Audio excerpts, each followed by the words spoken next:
আল্লাহকে এতটাই বিশ্বাস করবেন, তিনি যদি কাটার মধ্য দিয়ে আপনাকে হাঁটান তাহলে মনে করবেন আপনাকে গোলাপের বাগানে নিয়ে যাচ্ছেন।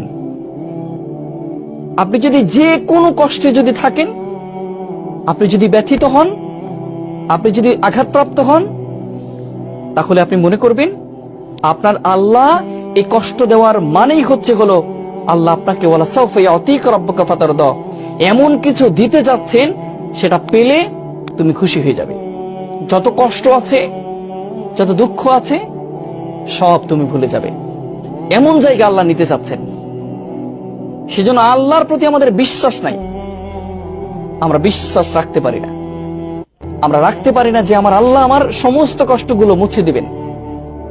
যে আল্লাহ সৃষ্টি করতে পেরেছেন, যে আল্লাহ শ্বাস প্রশ্বাস নিতে দিচ্ছেন, সে আল্লাহকে আমাদের কখনো কষ্টটা দূর করে দিতে পারবেন না? যে আল্লাহর জীবন, সে আল্লাহ জীবনের দুঃখগুলো দূর করে দিতে পারবেন না? তিনি কুম বলবেন, হও, ফায়াকুম, হয়ে যাবে ইনশাআল্লাহ। শুধু ভরসাটা রাখতে হবে আল্লাহর উপর। যেমন মুসা আলাইহিস সালাম পানিতে আঘাত করেছেন লাঠি দিয়ে, বিশ্বাস ছিল আল্লাহর উপরে। লাঠির কোনো এখানে ক্ষমতা ছিল না, শুধুমাত্র বিশ্বাসটাই ছিল বড়। আল্লাহ তাআলা তাকে 12টি রাস্তা তৈরি করে তাকে বাঁচিয়েছিলেন। তেমন করে আপনাকেও আল্লাহ বাঁচাবেন, শুধুমাত্র ধৈর্য ধরতে হবে।